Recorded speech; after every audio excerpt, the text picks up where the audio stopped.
tasked to validate, to review and validate PCRs and to bring independent perspective. Not from our. The question was asked, actually, and I was to react on this PCR preparation. I am not sure that giving to consultants to PCR will gain so much.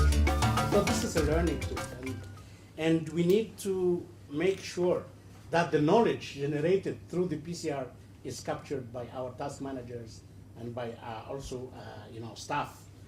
We can use the consultant to help in some of the, when you are don't have enough to skills to write or to prepare the PCRs, but don't really please because of you think that it is independent and etc. Don't think about this issue. Think about the quality of the PCR and how we can learn from it. This is really my reaction. Actually, the evaluation cooperation group said that it is important to own the PCR for learning from experience and accountability for results. And this is really because we want to contribute to these developments, and to prepare a PCR for every completed operation in order to learn more, and to have a PCR delivery schedule, because we will capture, we will make a photography of projects when the implementation is completed. So we will learn from that perspective and not wait for so long to learn. And then you need to identify the relevant lessons and findings, that can help to be, incorporated in a new public sector operations, as early as possible. And this is really what we need to think about.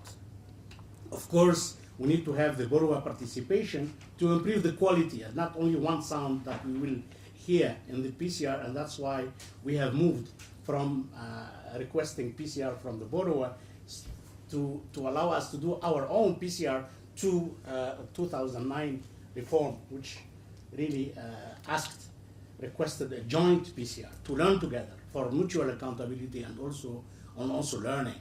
The PCR preparation will help to build up the borrower's capacity to evaluate, to monitor and evaluate. And this is also another dimension why we need to prepare jointly PCR.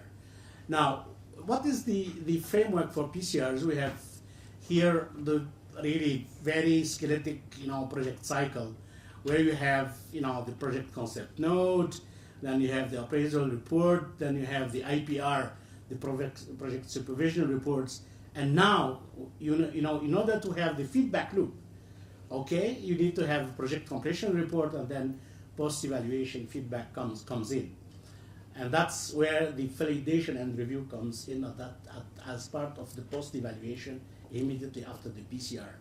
Now we are making distinction between self-evaluation, independent evaluation. Actually, these are, I wouldn't like to be dogmatic, but the self-evaluation actually is meant to help management, to strengthen the policy strategies and programs, whereas the independent evaluation has a broader perspective, in order to assess bigger issues at the policy level. So that's why we are much more interested in the outcomes and the impacts. If you'd like, you can't see very well this, but just to let you know how the PCR is important to build up the higher level issues. The PCR, will help, guide at least the preparation of the sector strategy policy, upward. And then also to be part of the country portfolio reviews, and also part of the annual portfolio performance assessment that ORQR is preparing. And also, if you see, the PCR will help us to generate also sector evaluations. So we are using PCRs to generate information about what the bank is doing in delivering at the sector or the country level, and also at the even higher level at the review of development effectiveness level, which is beyond the completion, but also about development effectiveness and results on the ground. So here I'm insisting that the self-evaluation is the foundation of the independent evaluation. And without a good evaluation system, you may not have a good independent evaluation system. So both are important, and that's why your role in preparing good PCRs will help us in getting the upper level. I mean, about strategies, policies, etc. Now, there are some good practices in preparing the PCRs. The first of all is you need to have baseline data and the monitoring and evaluation system early in the implementation process, implementation phase. The second, you need to inform and train the executive agencies and the borrower on the PCR approach, and also on the procedures and formats, so that they can early enough know what are you going to achieve down the road after 5 years or 6 years of implementation, so they know what they are expected to do, and they know their role, so that they will be serious about it. Then the timely PCR preparation and incorporation of lessons learned. Normally, we are asking, and this is a good practice, that should be part of our annual performance. I mean, for task managers, if they are delivering on-time PCR, should be part of their performance.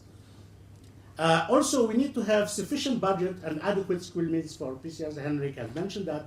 Now, on sufficient budget, I think the managers, sector managers, etc., have to fight to get budget for the PCRs that they have to be undertaking, during the year. And then this peer to enhance provision of evidence, justification of performance ratings. And that's why now in the new DAM, delegation authority metrics, that you have the country team, so that they are your peers, okay, to see if you are really providing evidence. They will help you also to provide the evidence. And then there is a good practice is that we use a participatory feedback and learning events, such this one, also with the borrower, and also among sector specialists, and also in a country team. So we learn from different perspectives, as sector specialists, as country team, as partners with the country and other stakeholders. And any learning event around these issues will help us to improve and improve the bank's assistance. Let me here provide you something which is general. I know you know it. If we don't measure results, we will not distinguish between success and failure. And if we don't recognize success, we cannot really reward it. And then if we don't reward success, we will. And then if we don't recognize success, we cannot replicate it. And if we don't distinguish between failure, we cannot correct it. And if we don't show results, so may not have the support of our shareholders. This is really general, wisdom. Why reviewing the PCR is really to enhance the PCR usefulness. It's not really something that should be sent to the board for information, etc. That's the end of the story. No, it is to give much more utility and usefulness for this, for the preparation of the PCR, for both accountability and learning. And then we will review in the learning process how to better design project, how to better implement, how to better make our evaluation, self and independent, relevant to improve on the learning, to increase the knowledge base, and also to enhance the evaluation culture. This is part of the evaluation culture. And then we need also the PCR has to support other evaluations. As I mentioned to you, we undertake social and thematic evaluations, we undertake country assistance evaluations, that the PCRs are the evidence-based and also the information that will be used for higher level evaluations, etc. And that's why the PCR also now, will be for used in the database for objective reliable evidence of what the bank is achieving. So we are doing what we call evaluation note of PCRs, or PCR evaluation note, PCRN. The specific objective is to validate and adjust project performance ratings based on the evidence that it is generated by the PCR and by also other evidence, including stakeholder analysis if we can and field basis. So it will, we will review the project relevance and results, both for accountability and learning. We will assess, as I mentioned to you, the attribution of these results by assessing borrower and bank performance. And we'll also assess the PCR quality by assessing how the PCR has documented the objectives achieved, the results achieved, and the development effectiveness of our intervention. And then, of course, the PCR evaluation note will advise if we need more evaluative work. And this is really important. When we do a PCR evaluation note, the final conclusion of the evaluator, what to do. Okay, the evaluator may say, okay, I need more information about the lessons to be learned in this particular project because it is innovative. So we do broader evaluation of that project. They made the decision that this PCR, okay, is very good to undertake a country assist evaluation because it's huge enough that has influenced, the country, development objectives. Then we will undertake higher level, etc.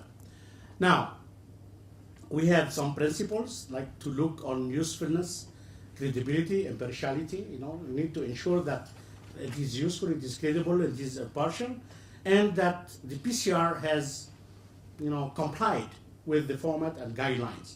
Look to the requirements, look to the timing, the participation. This is the guidelines around the PCR quality that we are expecting to have.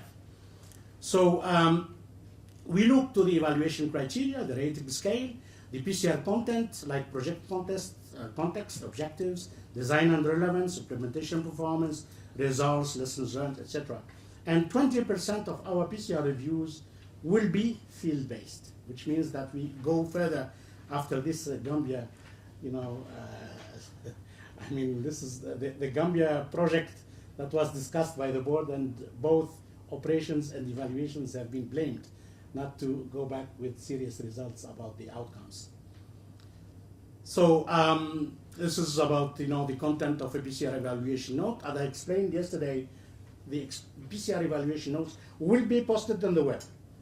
Not only after discussion with the task managers, with even country team, etc. And once we agree on the ratings, and we are fully in agreement, then we post them and make them public as the World Bank is doing. So we will do that once we ensure that we are following the right path. We have quality assessment criteria by which we assess the quality of the PCR in terms of completeness of the evidence and analysis, objectiveness, fairness of PCR assessment, the internal consistency between texts, ratings, etc., overall rating compared to individual ratings, identification of key factors, internal, exogenous, and also intended effects, positive or negative, that have affected the design and implementation. Also, the adequacy of treatment of safeguards and fiduciary issues and alignment.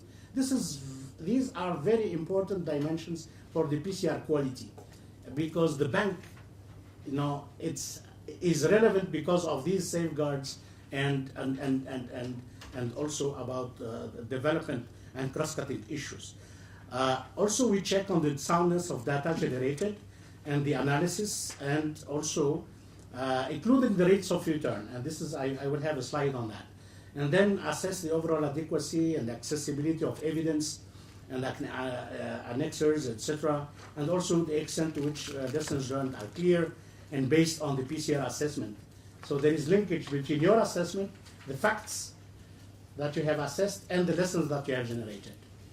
So we have a summary assessment where we take all the ratings, PCR, then we put OPEV review, and any deviation or disagreement, we put the reason and we justify it. And then we discuss with the task manager and with the country team if possible. So we have, sorry, I brought here the summary assessment, but not probably compliant with the new template. I'm using evidence from the previous PCRs. Now we need to update it using the new PCR template 2012. Here the issue. For example, we have assessed the number of PCRs that have included economic rate of return. The question was asked, how many PCRs have included economic rate of return assessment in the PCRs? Okay, so on water sector, you have 50-50, almost 50% have a rate of return, 50 have not. The energy, we have more than 50, but it is also the same thing. The social, I think we are almost no, internal rate of return. The agriculture, they have better rate. They are almost 70%, where they are without internal rate of return, and only 30% that have economic rate of return assessed. And the transport, we have 55% that have internal rate of return, and 45% have not assessed, and calculated the economic rate of return. And this is really a major factor for the quality, of our assessment in PCRs. Now, we do a synthesis report of the PCR evaluation notes, and the last one dated 2011, but we are now in preparation of the 2013 based on 2012 and 2013 PCRs. The purpose of that is to support really the evaluation culture and the accountability, of course, but also it will be part of our dissemination strategy. And what we have found that PCRs before 2012, we have a new format before and then the old format. The quality, and that's why the reason why we have, in our reports asked ORQR to review the quality of the PCRs, and that's why the 2012 template came in, because only 71% of the PCRs that we have received were of good quality. So it's about 29% that were not of good quality, and this is really what we need to, and that's thanks to ORQR, who took the bull by the horn and started new templates. Now we have to look back and to see how this new template has improved the quality. Then, what are the emergent messages? So there is almost satisfactory PCR quality performance, but there is a significant challenge for further improvement. And then, of course, how many PCRs where we have changed the rating is about 26%. So 26, well, that's what we call the disconnect. And we need to understand why. And this is really the main issue. Why we have that's kind of disconnect. And here are the problems that we have found. That, the PCRs, not before the 2012 template PCRs, they are good in assessing the quality of the design and implementation of the project. They are good also in having a data system adequacy and providing, I can say that. Also, they assess very well the safeguard and fiduciary issues. But where is not clear is, the lessons and how these lessons are coming out of the analysis. There is also we have some problem about the internal consistency when we are looking to the PCRs and how it is structured, and also there is some lack of objectivity. Objectivity in terms of assessing the outcomes versus outputs. We put a lot of emphasis on outputs. It is normal because we are at completion, but we don't really deserve so much on the likelihood of achievement of outcomes. And briefly to mention that outcomes, when we talk about outcomes, we are talking about the use of the outputs. So this is really what outcomes mean. That we have built up the facilities that need to be used. And if they are not used, or they are not, the conditions are not there to allow a good use of this facility produced, then you need to take care of it in rating the outcomes. So the PCR compliance for before 2012, we are not on the new template. We have found that PCR compliance is about 79%, which is good, but meaning that we need to identify for 21% of PCRs that lack compliance, and ask ORQR to go there and multiply the learning event and have clinics face-to-face, etc. Now, what it is important is that we need to understand that the log frame should be emanating from a results chain, and we need to have a storyline behind the project, and that the results, it's not only result, it's concept, but they are put in practice. So we need to have a clear understanding of an appropriateness of the outputs and outcomes. We need to report on findings along the results chain or the intervention logic, and we need to report on the likelihood of sustainability of operations and strengthen the analysis and chain of evidence with identifying the data gaps, and also have a good documentation from the field. Now, what we have seen is that there is an overrating, an over-optimism in some of the PCRs. And I don't know now how it will be, but I'm sure linking IPR to PCR will enhance the objectivity of the rating, because you cannot really, now it's linked. Because the IPR, when you see that there are implementation problems reflected in the IPR, you cannot skip that information in the PCR. So things are linked now, and you cannot really escape from being objective. The second is, in order to help, improve the quality of the PCRs, we need to improve the quality of lessons learned. And the lessons learned actually are derived by answering the why question. Why it happened like that? Why? It's not only describe what, the what. I mean, this is really the essence of the PCR, but we need to do a step further by answering the question why it is. This is the 1.5 day session that we had here. What are the reasons and causes behind the situation that we are at completion, get it. And we need to answer.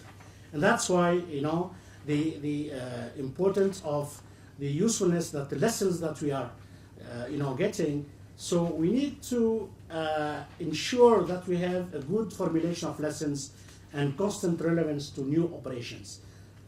When you do a PCR, we need to think about the next operation that we are going to do in the country or in the sector. And this is really very important. That's why you can replicate, or you can really do other or better new operations. And that's really what you have to have in mind in doing PCR, and thank you.